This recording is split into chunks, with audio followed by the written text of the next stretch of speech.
Hello, my name is Philip Ward, 32 years old. I am currently the Chief Operating Officer for the West Coast Division of Ward Industries, the conglomerate founded by my father, Alexander Ward. That day, I was sitting on the 47th floor of the Ward Industries Tower, in the middle of the quarterly shareholders meeting that everyone knew was absolutely critical to the company's future. I had just finished presenting the report on the West Coast Division's performance when the phone in my suit pocket suddenly started vibrating incessantly. The screen showed a completely unfamiliar number. Normally, in meetings like this, I would silence it immediately and continue. But that day, a strange premonition made me press the answer button instead of reject. "Hello? Is this Philip Ward?" A man's voice came from the other end, dry, urgent, and filled with anxiety. "This is the on-duty emergency physician at Cedars-Sinai Hospital. Your father, Mr. Alexander Ward, has just been brought in critical condition following a serious traffic accident. You should come immediately so we can update you in person." The world around me suddenly went silent, as if someone had muted all sound. The serious faces of the shareholders in the boardroom blurred strangely. The heated discussions about quarterly revenue and market expansion plans turned into distant, meaningless buzzing. I felt the ground slowly but surely collapsing beneath my feet. "My father, how is he, doctor?" I asked immediately, my voice hoarse and trembling, almost no longer sounding like my own. "We are doing everything we can to stabilize him," the doctor replied gravely. "Please come right away." I don't even remember how I left the meeting room. All I know is that I sprinted down the endlessly long corridor of the building, rushed into the elevator, and frantically pressed the basement button as if that would make it descend faster. As my car shot out of the underground garage, I floored the accelerator and raced onto the freeway toward downtown Los Angeles. The golden afternoon sunlight poured through the windshield. But to me at that moment, everything was just a heavy, despairing shade of gray. Alexander Ward, my father, was the only family I had left in this world. At 63, he was the founder of Ward Industries, a vast empire spanning luxury real estate across Los Angeles, renewable energy, and heavy industry. To outsiders, he was a stern billionaire who adhered to ironclad principles and maintained ruthlessly transparent business ethics. But to me, he was the most loving father I had ever known. The one who had sacrificed his entire life to fill the enormous void left by my mother after she passed away. I couldn't imagine life without him. Cedars-Sinai Hospital loomed before me like a cold, soulless white concrete block. I parked right in front of the emergency entrance, completely ignoring the security guard shouting after me for parking illegally. I burst through the automatic doors and ran down the stark white corridor that reeked of antiseptic. A nurse almost collided with me as I sharply turned a corner. "Alexander Ward, where is he?" I practically shouted at her. She pointed toward the end of the hallway and said quickly, "Emergency room at the very end, just run straight." I charged forward, my heart pounding so hard it felt like it would burst out of my chest. Through the small glass window in the emergency room door, I saw my father lying motionless on the bed, surrounded by a tangle of machines and wires, blood staining the thin hospital gown. His face was as pale as paper, eyes tightly shut, head wrapped in thick bandages. I stood frozen outside the door, my hands clenched into fists so tightly that my nails dug deep into my palms without me noticing. Just as my mind was in complete turmoil, the waiting room door swung open and an overpowering scent of expensive perfume hit me even before I could turn around. Vivian, my stepmother, entered the waiting room with her usual haughty demeanor, a black silk dress clinging to her body, high heels clicking sharply on the cold tile floor, hair neatly pulled into a high bun, and bright red lipstick.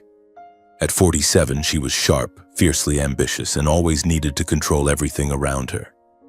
Clinging close beside her was Miles, my 11-year-old stepbrother, his face pale, gripping his mother's hand tightly as if afraid of being abandoned in this unfamiliar place. Vivian didn't look at me at first. She stopped in front of the glass window, her eyes scanning my father's motionless body as if inspecting a badly damaged piece of furniture. Not a single tear, not a frown, not the slightest trace of emotion on her face. "Philip," She spoke first, her voice ice cold. "You just arrived too?" I nodded, unable to speak. My throat was so tight it was hard to breathe. The waiting time dragged on like endless torture. Every minute felt like a century. I paced back and forth in the corridor, never taking my eyes off the emergency room door for even a second. Finally, the door opened. The doctor stepped out, his face exhausted, mask pulled down to his chin, sweat dripping from his forehead. He looked at us and let out a deep, heavy sigh. "Are you the family of Mr. Alexander Ward?" he asked. I rushed right up to him. "I'm his son. How is my father now, doctor?" The doctor looked me straight in the eyes and said slowly, "We've done everything possible to stabilize him.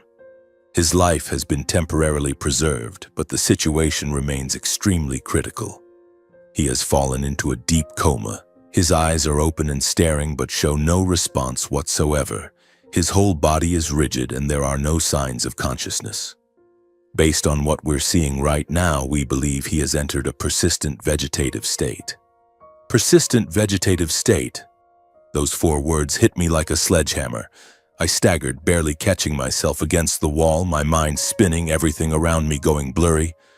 "No, that can't be," I muttered, voice shaking. "My father was perfectly healthy. Just yesterday he called me, his voice was still strong. There has to be some way, doctor." The doctor gently shook his head, his voice lowering. "We truly did everything we could. Some patients do wake up, but in his case, it's very bad. At the moment, he shows virtually no signs of awareness or response." I was still reeling, struggling to process the news when Vivian spoke up. Her voice was completely calm, without the slightest tremor. "Doctor, how long will he remain in this condition?" The doctor hesitated for a moment before answering. "It could be a few weeks, a few months, or possibly much longer. We can't say for certain yet." Vivian nodded, her lips pressing together as if calculating something in her head. Then she glanced at me, a sharp, probing look as if gauging how I would react to this news. A chill ran down my spine. She hadn't asked whether my father would ever wake up. She had only asked how long we would have to wait. And that look in her eyes wasn't the look of a grieving wife. It was the look of someone already planning their next moves. I looked at Vivian, at Miles trembling and huddled against his mother, at my father lying motionless behind the glass. And for the first time, I felt true fear. Not just fear of losing my father, but fear that this might not have been a simple accident. The days that followed passed in a strange, repetitive loop. Meetings at the company, signing documents, forcing smiles for shareholders, then racing straight back to Cedars-Sinai. I practically lived in the ICU. Every evening after the last nursing shift change, I dragged the worn padded chair right up to my father's bed, took his ice-cold, motionless hand in mine, and whispered everything under the sun. I told him about the nearly completed solar energy project in the Mojave Desert, about the new guy in marketing who kept spilling coffee on the conference table, about how I still hadn't found a permanent parking spot in the new building. I talked nonstop, hoping my voice could somehow slip into whatever deep place he was trapped in and pull him back. He just lay there, eyes wide open, staring at the ceiling, the ventilator hissing steadily. Not a blink, not a squeeze of the hand. But I kept talking, because I was terrified of silence. 3 days after the accident, I was sitting by his bed when the door flew open without a knock. Vivian walked in with her usual impeccable appearance. Cream-colored Chanel suit, pointed Louboutin heels, hair in a flawless high bun. I stood up instantly. Instinct told me something bad was coming. "You're already here," Vivian said lightly but coldly, as if we'd just run into each other in a hotel lobby instead of an ICU room. "Good. I need to discuss something important with you. Right now." I glanced at my father, then back at her. "What's so urgent it can't wait?" Vivian didn't answer immediately. She walked to the bedside, bent down, and studied Alexander for a long moment, as if appraising a broken statue. Then she turned to me, her lips curving into a smile I couldn't quite call sad. "Philip, we should start preparing the inheritance management plan," she said in the same tone she might use to discuss next month's board meeting schedule. Your father is like this now, and no one knows how long it will last. We need to talk about dividing shares, transferring control of Ward Industries and the trusts before everything gets complicated. My ears started ringing. My father was still breathing. His eyes were still open. He was right here, and she was already talking about dividing his estate as if he were in a coffin. "What are you saying?" I asked, my voice dropping so low I barely recognized it. "My father is still alive." Vivian raised an eyebrow. "Exactly. And we need to act while he's still alive. The lawyers say that if Alexander doesn't wake up within 6 months, we'll have to petition the court to appoint a financial guardian. Better to be proactive than let outsiders get involved." "I refuse to discuss this," I said slowly, each word deliberate and firm. Vivian pressed her lips together. For the first time, I saw her composure crack, if only for a second. "Philip, don't be childish. This is family responsibility. Think it over." With that, she turned and walked out, high heels clicking sharply on the floor without once asking about my father's condition. I collapsed back into the chair, still clutching his hand. My heart was pounding so hard I could hear it. I thought things would calm down so I could focus on caring for him, but just 4 days later, Vivian returned. That day, she was dressed head to toe in black, as if attending a funeral. Only the funeral wreath was missing. She placed her Hermes bag on the chair, pulled out a thick stack of documents and set it on the small table beside the bed. "Alexander's assets should be divided fairly into 3 parts, she stated without greeting. "Mine, yours, and Miles's. You'll retain operational control of the company during the transition period, but voting shares must be clearly transferred. I've already had the lawyers prepare the paperwork. You just need to sign." I stared at the documents like they were a venomous snake. "Mom, Dad is still alive," I repeated, my voice now trembling with anger.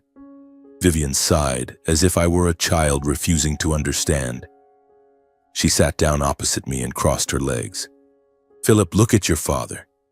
He spent his life proud, powerful, and commanding. Do you think he'd want to live like this? Machines breathing for him, nurses cleaning him, unable to speak or move. That's not living. That's torture." I felt the blood rush to my head. She continued, her voice dripping with false sweetness. "Withdrawing life support would be the most humane thing we could do for him. He would go peacefully. Then we could give him the grand funeral he deserves, and the family could move on."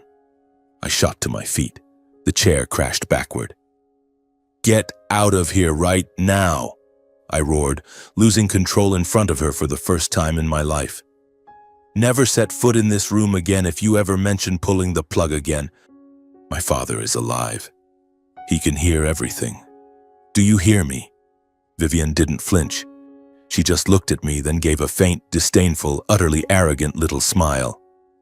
"You'll regret clinging to false hope, Philip," she said softly, but her words cut like a blade. "Time is not on your side." She stood, picked up her bag, and walked to the door. Before leaving, she turned back one last time. "I'll give you a few days to think it over. Don't let this go too far." When the door closed, I was shaking so hard I had to grip the bed rail to stay upright. I turned back to my father. His eyes were still staring blankly, but I swear I saw a glint of moisture at the corner of one eye, like a tiny tear catching the light. I sat down and pressed my forehead against the back of his hand. "I'm sorry, Dad," I whispered. "I won't let anyone hurt you. Never." I sat there in the ICU beneath the cold white glow of fluorescent lights and the relentless mechanical hiss of the ventilator, a cruel reminder that he was still alive, but only just. My father's hand rested in both of mine, icy, rigid, offering no answering squeeze. I gripped it tighter, as though if I held hard enough I could summon back the familiar warmth from years ago. The warmth that used to flood through me whenever he pulled me into one of his crushing hugs. Tears welled at the corners of my eyes, but I clenched my jaw and forced them back. I was not allowed to cry. Not yet. I had to be strong for him, for both of us. Then, like a sudden wave, childhood memories crashed over me without warning. I saw myself again as an 8-year-old boy standing outside the gates of my private school in Brentwood. backpack weighing down my shoulders, eyes scanning the street for Dad's gleaming black Bentley. He was always on time, no matter how many meetings he had, no matter which partners from Dubai or London were waiting. He'd step out of the car, tall and imposing in his perfectly tailored suit, his smile melting even the harsh Los Angeles afternoon sun. "What fun things did you learn today, son? Tell your old man," he'd say, ruffling my hair so hard it turned into a bird's nest. Then he'd drive us to Santa Monica Beach, park in our usual spot. And we'd walk the weathered wooden boardwalk side by side, the ocean breeze flapping his shirt. We'd buy 2 huge vanilla ice cream cones, sit on the faded bench and watch the waves roll in while the ice cream melted down our hands. I'd laugh because I was sticky and messy. He'd laugh louder, wipe me clean with a napkin and tell me about the days when he had nothing, sleeping under freeway bridges downtown, dreaming of building an empire. "So you'll never have to bow your head to anyone, Philip." I'd nod furiously, mouth smeared with vanilla, not fully understanding but feeling inexplicably proud. Mom was always waiting at home. Caroline Ward, the gentlest woman I've ever known, and probably ever will. Golden hair that caught the sunlight, a smile as warm as spring morning, and a voice soft as feathers. The moment I got home from school, I'd run straight to the kitchen. She'd open her arms wide, pull me into the scent of her perfume mixed with freshly baked cookies and ask, "Did my boy have a good day?" Then she'd sit down, draw me onto her lap and listen patiently while I babbled about friends and perfect math scores. At night, she read me fairy tales, stroking my hair until I drifted off. Dad would sit in the armchair nearby, pretending to read the paper, but I'd catch him stealing glances at us, a quiet, blissful smile on his face. Life back then was a flawless painting. Dad, the vast sky that sheltered us, Mom, the gentle earth that nurtured us, and me, the child loved unconditionally in the middle. I thought it would last forever, that we would always be that way. But when I turned 12, tragedy struck without warning. It started with fleeting headaches. Mom brushed them off with a smile. "I'm just tired, probably the weather." Then she began losing weight rapidly. Her eyes sank, her skin turned pallid. The doctors said malignant brain tumor, late stage. Everything happened at dizzying speed, like a nightmare I couldn't wake from. I still remember racing after her down hospital corridors, clutching her hand through the thin gown, and how she still managed to smile. "You have to be strong and take care of Dad for me, Philip," she whispered that final afternoon, her voice barely more than breath. I nodded, tears streaming, not understanding those were her last words. Mom left us on an autumn morning when I was 12, as the maple leaves outside Cedars-Sinai turned blood red. That was when my father completely broke. The man I'd always believed invincible, the man who could face the cutthroat business world without flinching, suddenly trembled like a withered leaf. He sat beside Mom's coffin all night, neither eating nor sleeping, silently holding her hand, eyes red but never shedding a tear in front of anyone. The sprawling Holmby Hills mansion, once filled with laughter and the smell of baking, became cold and terrifyingly silent. Dinners were just the two of us staring at each other across the table in silence, Dad looking at his untouched plate. He threw himself into work like a man fleeing himself, meetings from dawn till midnight, flying everywhere to sign billion-dollar deals. Anything to avoid coming home to the gaping void Mom had left. Yet no matter how shattered he was, he never once abandoned me. Despite his crushing schedule, he was there for every important moment of my life. On my 13th birthday, he canceled a critical flight to New York and drove through the night just to cut the cake with me. When I won the Academic Excellence Award, he stood in the front row of the auditorium, eyes glistening, clapping loudest of all. On nights I woke crying from dreams of Mom, he would quietly enter my room, lie down beside me, hold me tight, and whisper, "I'm here, son. I'll always be here." He taught me everything. How to hold a knife and fork the proper European way. How to read the Wall Street Journal cover to cover. How to tell a good Bordeaux, but above all, how to live with integrity.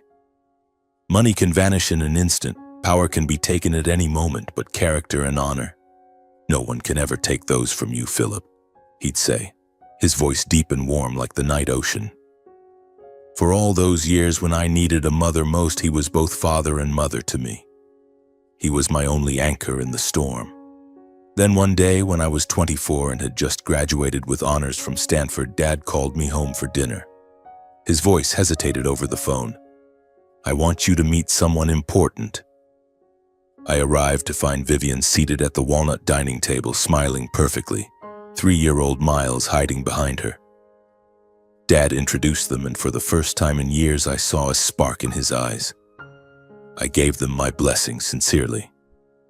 Because I had seen him alone for far too long, he deserved at least a little happiness again. I moved out on my own to a penthouse in West Hollywood so I wouldn't disturb Dad's new family.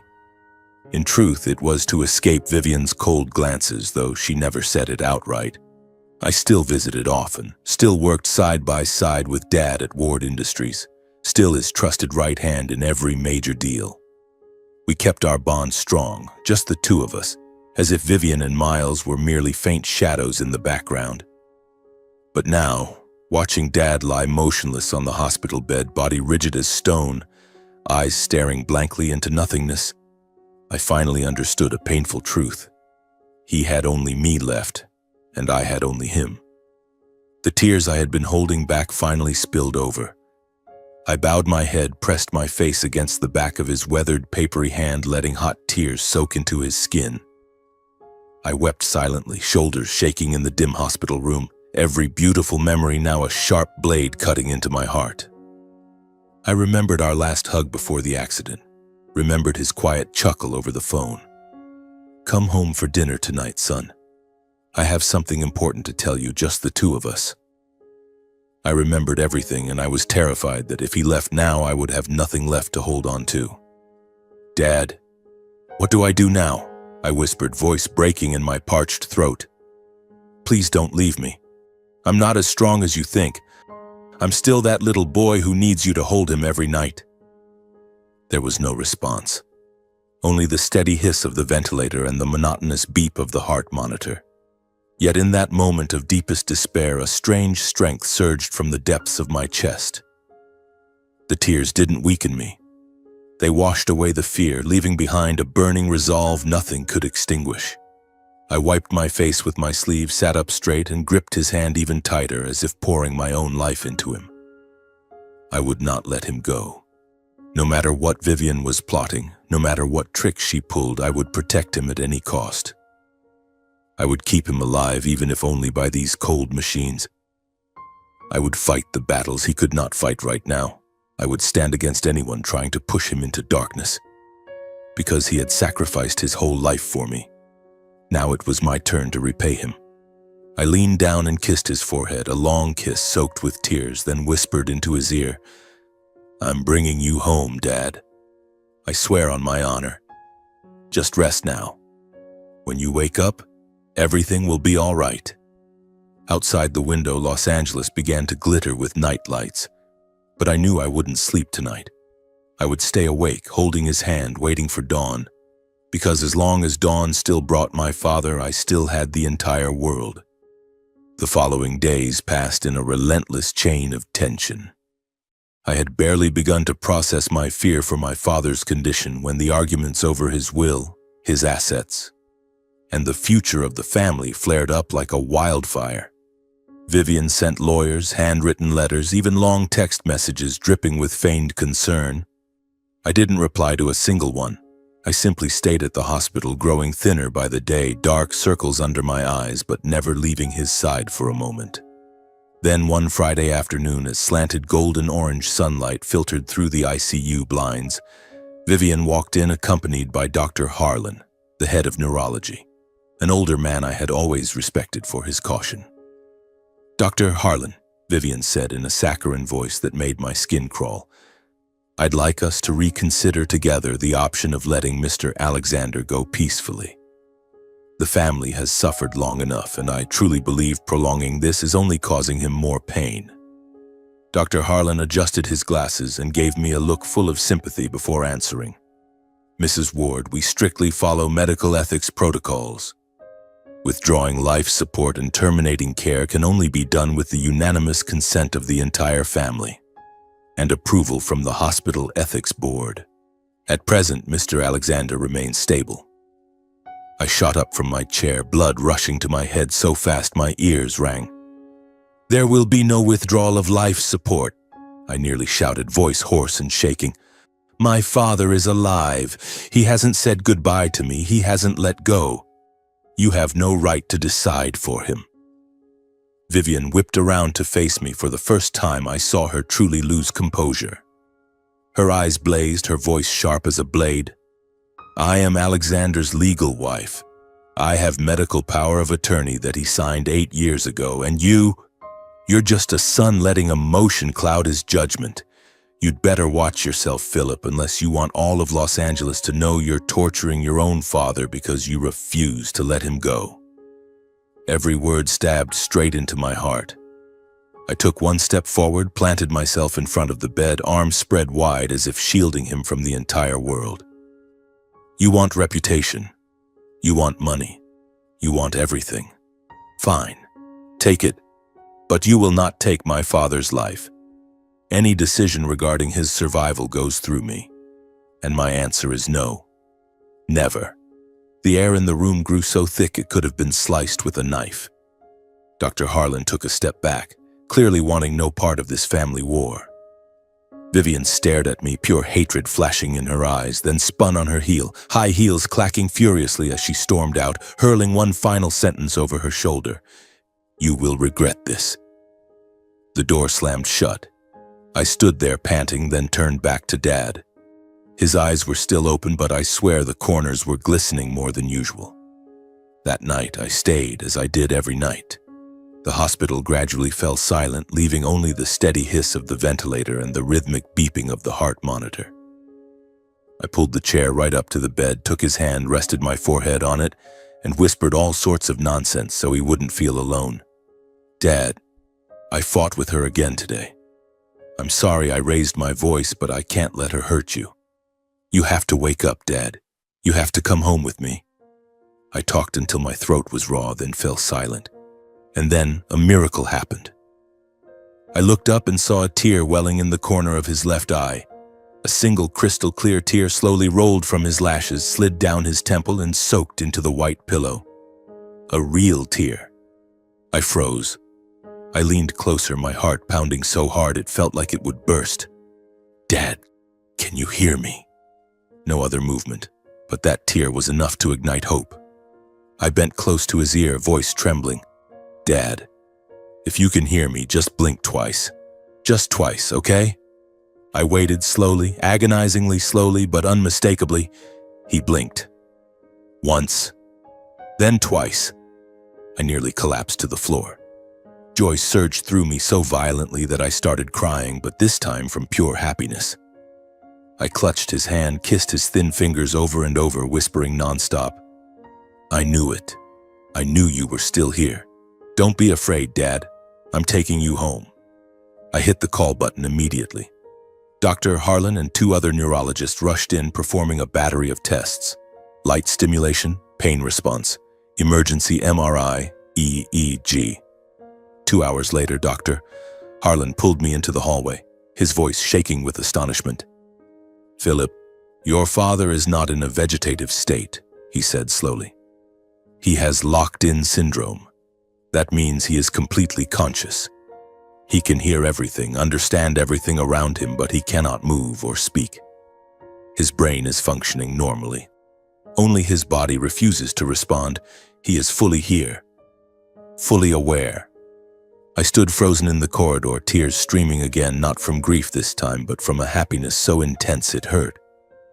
I hugged Dr. Harlan, repeating "thank you" over and over, then ran back into the room. I closed the door, drew the curtains, and sat right beside Dad. "You heard everything, didn't you?" I whispered. 2 slow, deliberate blinks. "You heard everything Vivian said, didn't you?" 2 more blinks, slower this time, but unmistakable. I bowed my head over his hand, tears falling freely. "I'm so sorry, Dad. I'm sorry you had to hear all of that alone. I'm so sorry." He blinked once, slowly, gently, as if to say, It's okay. I gripped his hand tighter and whispered, "From now on, no one will hurt you again. No one. I promise." I stepped out and spoke to Dr. Harlan and the head nurse, my voice firm. "This information must remain absolutely confidential. No one is to know, not even family. If it leaks, my father's life will be in danger." They looked confused by my request at first, but eventually nodded, understanding the gravity of the situation. That night, I stayed by his bedside longer than ever. The lights dimmed to sleep mode, leaving only the faint blue glow of the monitors.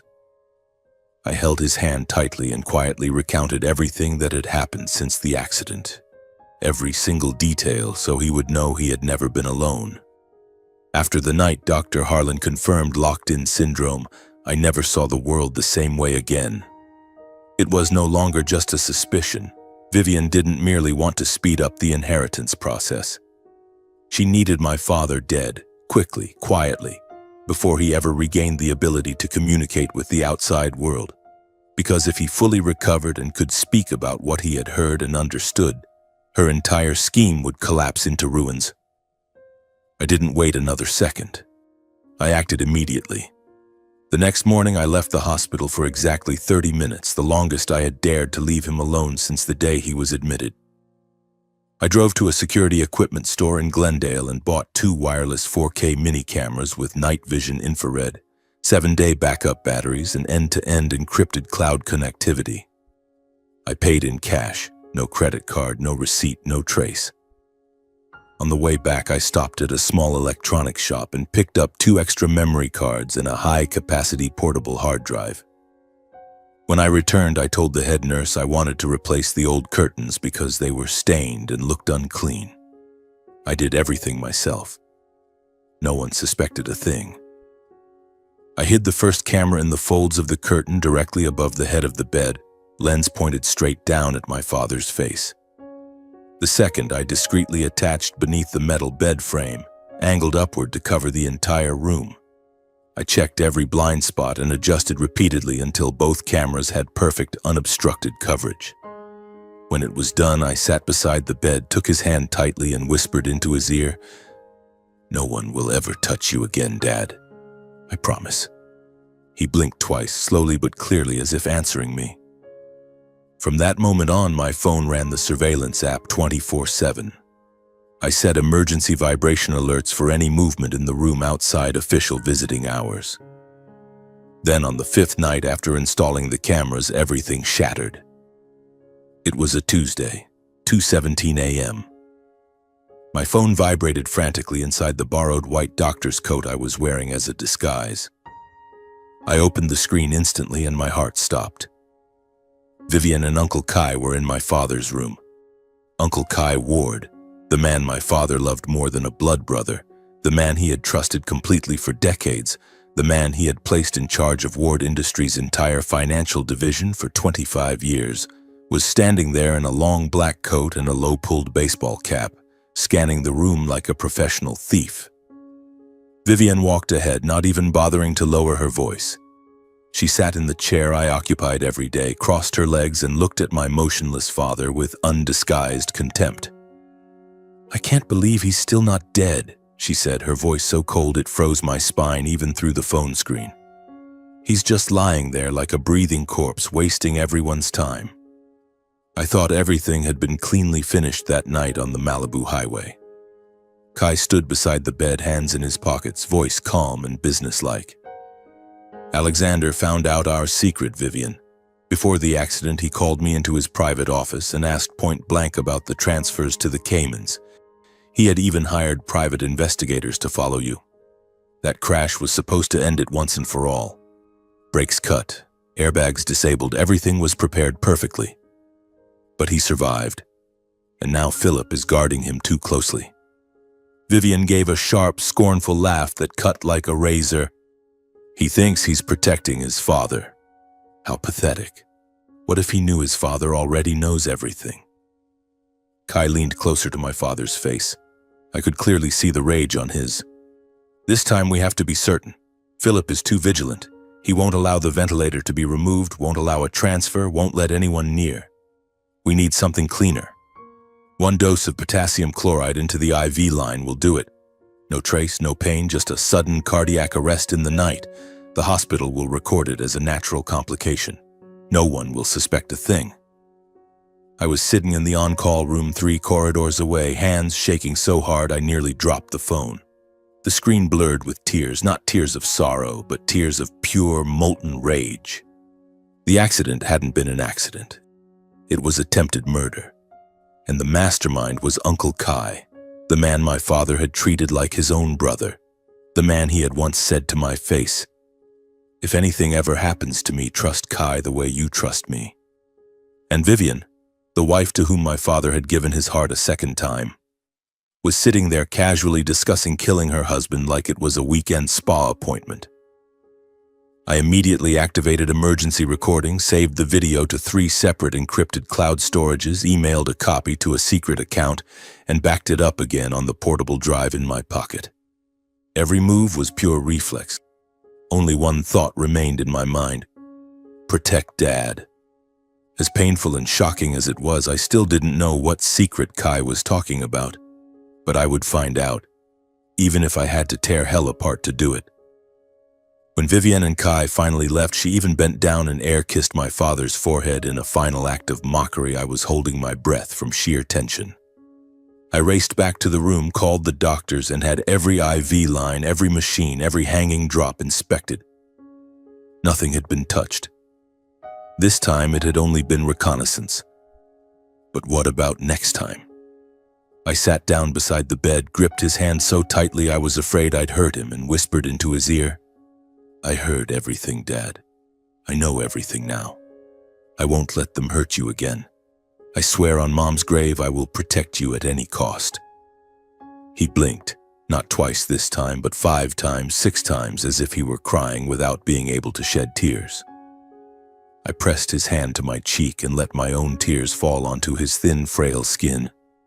From that moment on, I was no longer Philip Ward, COO of the West Coast Division. I became the sentinel, the shield, the predator guarding his last remaining prey. I would make them pay with the rest of their lives, because he was still alive. And as long as he was still alive, I still had a reason to fight. I didn't sleep that night.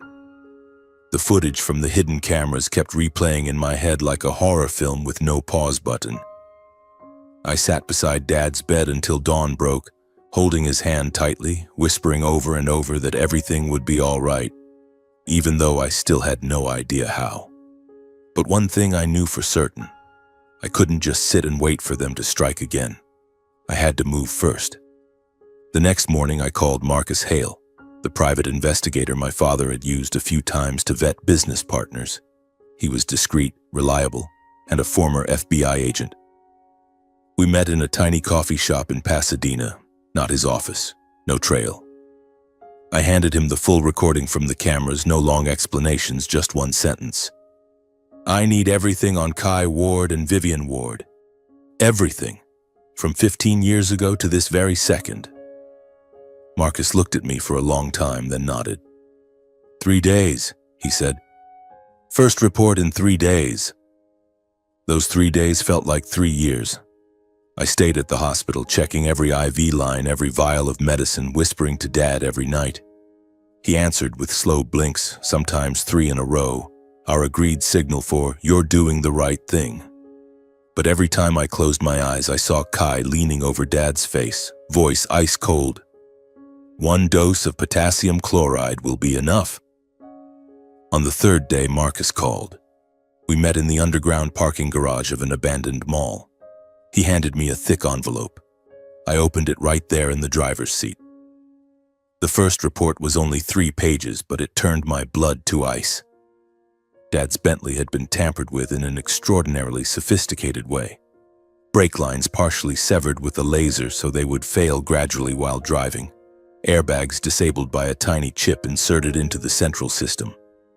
No burn marks, no suspicious scratches. The work of a professional who knew exactly how to make murder look like a perfect accident. This was no accident. This was premeditated murder. I sat motionless in the car, hands trembling so hard the pages nearly slipped from my fingers. They had wanted him dead. And that day outside the ER, I had stood there naively believing it was just cruel fate, a tragic twist of life. Marcus sent the second report the following evening via encrypted link, dozens of photos from hidden cameras. Vivian and Kai meeting at least twice a week in a Century City penthouse registered to a shell company controlled by Kai. They walked in hand, stayed 3 or 4 hours, sometimes all night. Photos of them kissing in the private elevator. Of Vivian resting her head on Kai's shoulder on the balcony overlooking the city lights. Completely opposite the cold, distant uncle-stepmother facade they always showed me Dad and the rest of the world. The third report arrived 2 days later, and it destroyed everything I thought I knew. Vivian and Kai had been having an affair for 12 years since she was still Dad's personal assistant, before she ever got pregnant with Miles, before Dad proposed to her on that Amalfi Coast trip he once told me about with rare happiness in his voice. 12 years. Miles was not my father's son. Miles was Kai's. I sat in the on-call room staring at the lines on my laptop screen, feeling as if someone had sucked all the air from my lungs. Suddenly everything was painfully clear. Dad must have discovered the truth probably just weeks before the crash. That was why he had called me to dinner sounding so strange. That was why he had hired investigators. That was why they had to silence him, not just for the money, but because if he spoke, the whole world would know Vivian was an adulteress, Miles was not a legitimate heir, and Kai, the most trusted brother, had been destroying the family from the inside. I drove to the Holmby Hills house for the first time in over a month. The mansion was vast and silent as a tomb. The old butler opened the door, eyes red when he saw me. Vivian wasn't home. She was at a spa in Palm Springs, he said. Good. I didn't want to see her right now. I went straight to Dad's study, the room where he used to spend hours teaching me to read financial reports, the room that still carried the faint scent of the cigars he loved. I knew he kept the most important things in the secondary safe hidden behind Mom's portrait. The combination was their wedding date. The safe opened with a dry click. Inside was only a thin folder. DNA test results from a lab in Switzerland, mailed exactly 5 weeks before the crash. Paternity probability, 99%. Biological father of Miles Ward, Kai Alexander Ward. I sank to the hardwood floor back against Dad's desk, papers scattering around me. I remembered every time Vivian and Kai appeared on the hospital cameras, casually talking about yachts in Monaco, villas in Tuscany, their new life, once the old man is gone. They spoke as if Dad's death was just another administrative step, a door they had to open to finally walk into the paradise they had waited over a decade for. I gathered the papers, locked the safe, and drove off into the night. I needed to see Claudia Ward, Kai's wife, the gentle, elegant woman I had always called Aunt since childhood. She lived in Pasadena in the house Kai rarely visited. I showed up unannounced, nearly midnight. She opened the door in her robe, eyes swollen as if she'd been crying. "Philip, what's wrong? It's so late." I handed her the envelope. "Read this, Aunt Claudia. Then we'll talk." She sat on the living room sofa and motioned for me to sit opposite her. She opened the envelope, skimmed a few lines, and her whole body began to shake. Her face went white. She covered her mouth to stifle a sob. Silent tears fell onto the pages. I suspected," she whispered, voice breaking. "Miles looks so much like Kai. The nose, the chin. I once asked Vivian directly. She laughed and told me I was insane. Kai got furious, said I was insulting their brotherly bond. I had no proof, so I stayed silent. For 11 years I lived with that suspicion, Philip." She looked up at me, eyes red but burning with a resolve I had never seen in her before. "What do you need me to do?" I told her everything. No detail spared. The hidden camera footage, the potassium chloride plan, the attempted murder. Claudia listened, knuckles white around her water glass. The next day, she started moving. She secretly photographed every document in Kai's private office. Hundreds of millions funneled through shell companies in the Caymans, Liechtenstein, Cyprus, handwritten notes about asset division after Alexander is gone. lists of properties to be transferred to Miles, the boy she now knew for certain was not my father's son. Then one evening, Claudia called me, voice trembling but steady. I have the recording. She had captured an entire encrypted phone call. Kai and Vivian discussing the new drug, this time succinylcholine, a muscle paralytic injected into the vein that would stop his breathing within minutes and leave no trace in standard toxicology. They set the date, the following Friday, when the night shift changed and hospital security was thinnest. I listened to the recording in my car in the hospital parking lot, and for the first time since Mom died, I cried out loud. Not from grief, but because at last I had proof. With every layer peeled back, affair, betrayal, attempted murder, money laundering, I understood I wasn't facing ordinary greed. I was facing two people who had become demons, willing to kill anyone, even blood, to protect their filthy secrets. But they forgot one thing. I am Alexander Ward's son, and Alexander Ward did not raise his son to bow. This time, I will make them kneel. I planned every step, cold, methodical, precise, exactly the way my father had taught me to negotiate $100 million deal. I met Lawrence Stein, the family's personal attorney, in his private office. The man had been working for Dad since before I was born. I handed him everything. The hospital camera footage, Marcus Hale's investigative reports, the Swiss DNA results, the list of money laundering transfers, and Claudia's final recording. When he finished listening to the segment where Kai and Vivian discussed the succinylcholine, he took off his glasses and pinched the bridge of his nose. Philip, this is no longer an inheritance dispute. This is attempted murder, conspiracy to commit murder, money laundering, and financial fraud. We can put both of them away for life. I nodded. I don't want to wait for a trial. I want them caught red-handed before they try again. Stein looked at me for a long time, then nodded. I'll file emergency applications with the LAPD and the FBI. Surveillance warrants, search warrants, and protective custody for a living witness. Because your father is now the key witness.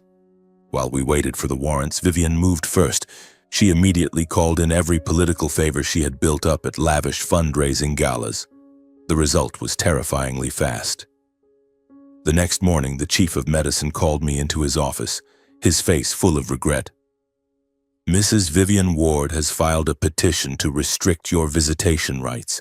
She claims you are causing stress to the patient and acting against Mr. Alexander's final wishes, specifically his desire not to be kept on artificial life support. I gave a bitter laugh. Final wishes? Does she have documentation?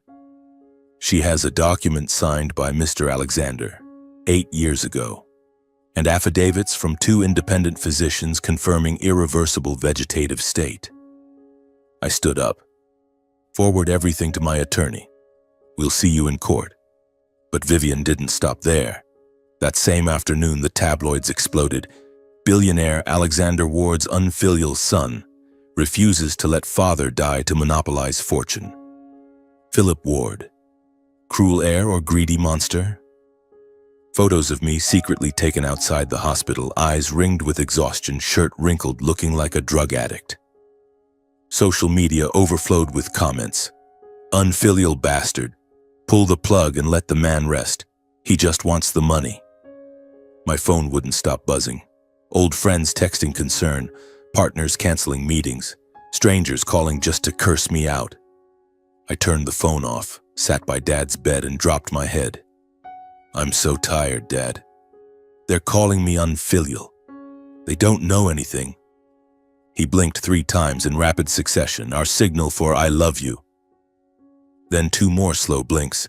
Keep going. I looked up, wiped my eyes. I won't give up. For you. That very night, the emergency surveillance and intervention warrants were signed. The operation began. I stayed at the hospital as usual, but this time 4 undercover LAPD officers were posing as security guards. 2 more as nurses, and Stein was waiting in the on-call room. The hidden mini-cameras were still running, streaming live to my phone and directly to the police server. 1:46 a.m. My phone vibrated the emergency alert. I opened the feed. My heart stopped. It was Uncle Kai, dressed head to toe in black, surgical mask pulled high, baseball cap low over his eyes. But I recognized the slightly hunched gait from his herniated disc. He glanced up and down the corridor, knocked 3 soft times, the signal for medical staff. The door opened from inside, an undercover nurse pretending to doze, and he slipped in. I bolted from the on-call room. Stein and 4 officers sprinted behind me. On the monitor, I saw Kai walk straight to the bed. His trembling hand pulled a small unmarked glass vial and a ready syringe from his inner pocket. He leaned over the IV line and whispered something the camera couldn't catch. He removed the needle cap. The needle was inches from the IV port. The door burst open. LAPD. Freeze. Flashlight beams hit Kai's face. He flinched. The syringe clattered to the floor with a metallic ping. 2 officers tackled him, cuffs snapping on in under 3 seconds. Kai thrashed and screamed, "Let me go. I was just visiting my brother. This is a mistake." I stepped into the room and stood between him and Dad's bed. "Visiting with succinylcholine?"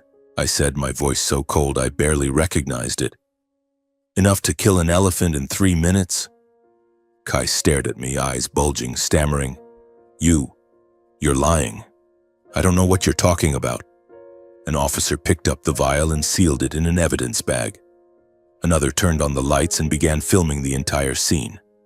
Stein stepped forward with the warrant. "Kai Ward, you are under arrest for conspiracy to commit murder, attempted murder, and multiple financial crimes. You have the right to remain silent." Kai was dragged out, still shouting his innocence, claiming this was all my plot to seize the fortune. But the cameras had recorded everything, every second, every movement. I turned back to Dad. He lay there, eyes wide open, but the corners were glistening. 1 tear rolled slowly down his temple, then a second, then a third. I took his hand and pressed it to my cheek. "It's over, Dad," I whispered, voice breaking. "I kept my promise. They can't hurt you anymore." The next morning, just as the sun rose over the Holmby Hills, more than a dozen police cars and FBI vehicles descended on the Holmby Hills mansion. I watched it live on the local news. They pounded on the door, read the arrest warrant for Vivian Ward on charges of conspiracy to commit murder, attempted murder, and a long list of financial crimes. The cameras captured her being led out of the house in silk pajamas, hair disheveled, no makeup, hands cuffed behind her back. She didn't scream, didn't cry. She just stared straight into the lenses with empty eyes, as if she had always known this day would come. Kai, my uncle, had already been in custody since the night before. Now both of them were behind bars. The interrogations that followed were long and brutal. They separated the two, showed them the evidence piece by piece. The hospital camera footage, the DNA results, the money transfer records, Claudia's recordings, the forensic report proving the car had been sabotaged. Kai was the most stubborn. He denied everything, calling it the fabrications of an ungrateful nephew. But when they played Claudia's recording, in which his own voice clearly said, "1 dose of potassium chloride will be enough," he went silent. Vivian broke much faster. On the 5th day, she cried, demanded her lawyer, and then confessed everything. She detailed how the affair with Kai began 12 years earlier when she was still my father's personal assistant. How she got pregnant with Miles and convinced my father the child was his. The plan to eliminate him once he found out, the 6 months spent preparing the accident. And the second plan with poison after every attempt failed because Philip is guarding him too closely. She cried, but not from remorse, from fear. The criminal trial began 3 months later and lasted nearly 8 months, one of the biggest cases Los Angeles had seen in a decade. The press camped outside the courthouse. Social media exploded daily. Each session peeled back another layer of secrets for the world to see. The first murder attempt on the Malibu highway, the potassium chloride plan, the succinylcholine, hundreds of millions laundered through shell companies, abuse of the CFO position to siphon assets, and the climax, the DNA proof that Miles was Kai's son. On sentencing day, the courtroom was packed. The judge, an older woman with an ice-cold voice, read out the charges one by one. First-degree attempted murder, conspiracy to commit murder, large-scale financial fraud, money laundering, breach of trust. Kai was sentenced first. Life imprisonment without the possibility of parole or early release. He hung his head, said nothing. The once powerful CFO of a billion-dollar empire was gone. Vivian was next. Accomplice to attempted murder, concealment of evidence, participation in money laundering, fraudulent misrepresentation of a child's parentage for inheritance purposes. 35 years in federal prison, no parole for the first 28 years. She sobbed, but no one felt pity. She was 48. When she was finally released, she would be nearly 80. I sat in the front row beside Claudia. I didn't applaud. I didn't smile. I just sat in silence. Miles did not attend the final day. The 11-year-old had been placed in psychological care the moment the scandal broke.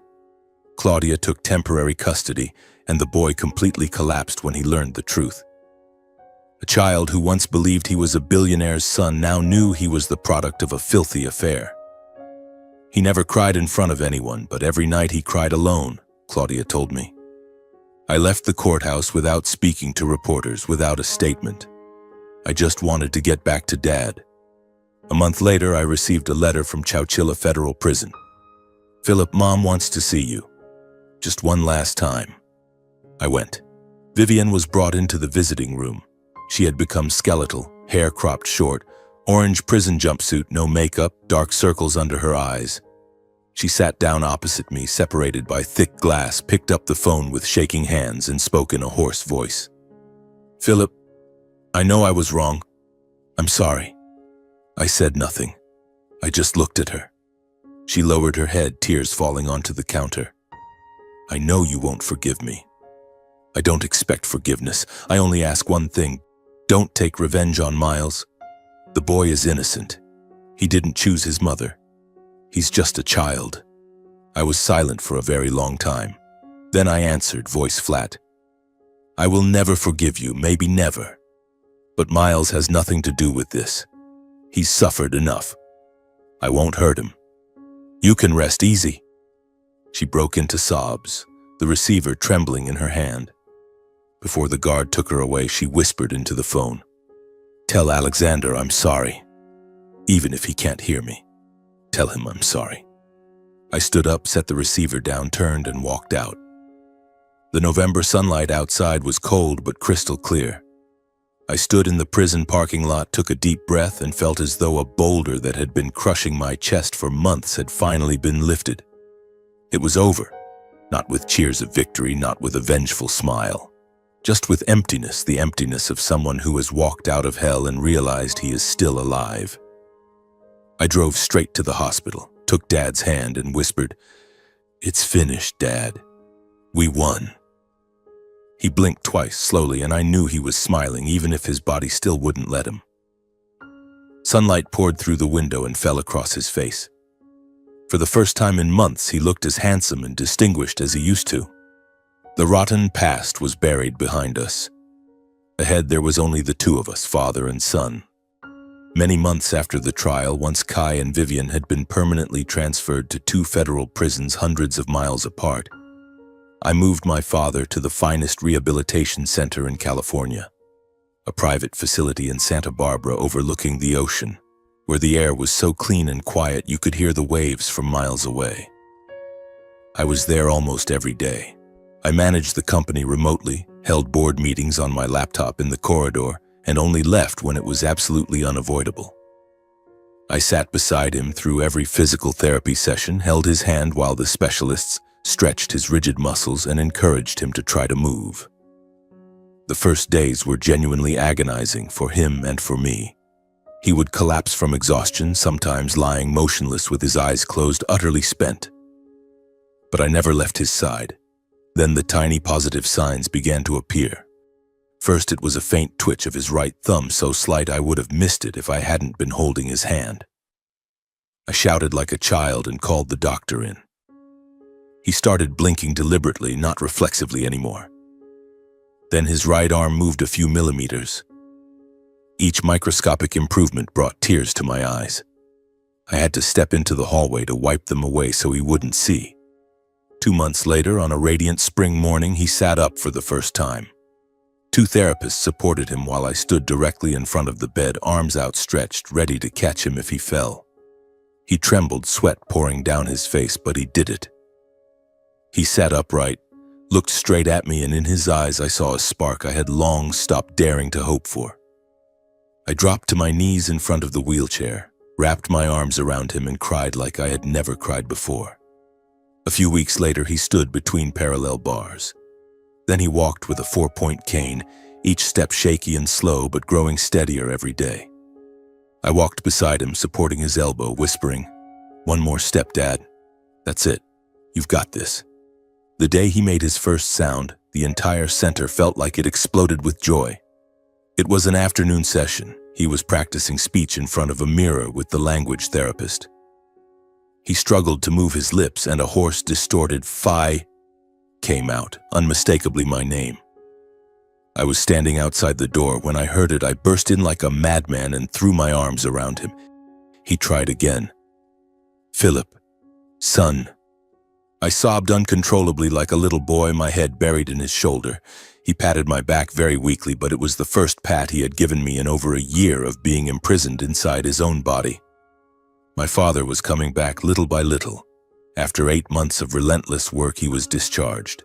I took him to the family ranch in Ojai, a lush green valley 2 hours north of Los Angeles that he had bought in his youth as a weekend retreat. Fresh air, orange groves heavy with fruit, nothing but birdsong and wind. I hired 2 live-in nurses, but I still visited every weekend, sometimes staying for the whole week. He loved sitting on the porch at sunset with a glass of fresh orange juice, talking to me in short sentences, his voice still rough but clearer every day. We never mentioned Kai or Vivian again. We only talked about the future, new projects, life. One autumn morning, Ward Industries called an extraordinary shareholders meeting. I helped Dad into the main boardroom on the top floor of the downtown tower. He wore a navy suit, leaned on his cane, and walked slowly but steadily. When the doors opened, the entire board, more than 30 people, rose to their feet and applauded without stopping. Some wiped away tears. My father, the man they had thought would never return, was standing there, alive, strong, and smiling. He took the chairman's seat one last time. His voice was still slightly hoarse, but loud enough for the whole room to hear. "After 40 years, I am officially retiring, and I am handing full control of the company to my son, Philip Ward." Not a single objection. They stood and applauded again, not just because I was the legitimate heir, but because they had watched me run the company while Dad lay in the hospital. Transparently, decisively, without a single stain. From that day forward, Ward Industries turned a new page. I dismantled every trace of Kai's legacy.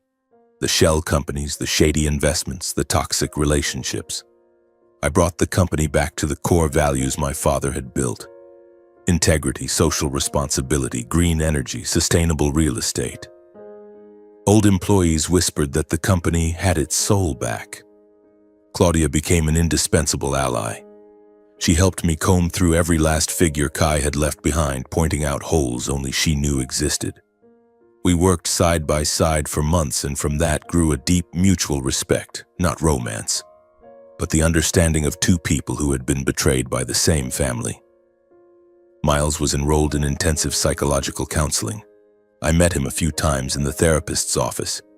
He had grown thin, his eyes always red, but he no longer cried in front of me. I told him he was not at fault, that he would always be my little brother if he wanted to be. I covered all his tuition and therapy costs and promised I would always be there if he needed me. He didn't say much, just nodded. But I know time will heal him. Watching Dad on the porch at sunset, watching the company flourish under my hands, seeing Miles begin to smile again in the photos Claudia sent me, I felt it clearly. I was stepping into a completely new chapter. No more darkness, no more betrayal, no more sleepless nights filled with fear. Only what I had fought my whole life to protect. my father, my family, and the integrity he had taught me since I was a child. One afternoon, Dad sat beside me, orange juice in hand, his voice now much clearer. "You did well, Philip. I'm proud of you." I took his hand and smiled. "I only did what you taught me."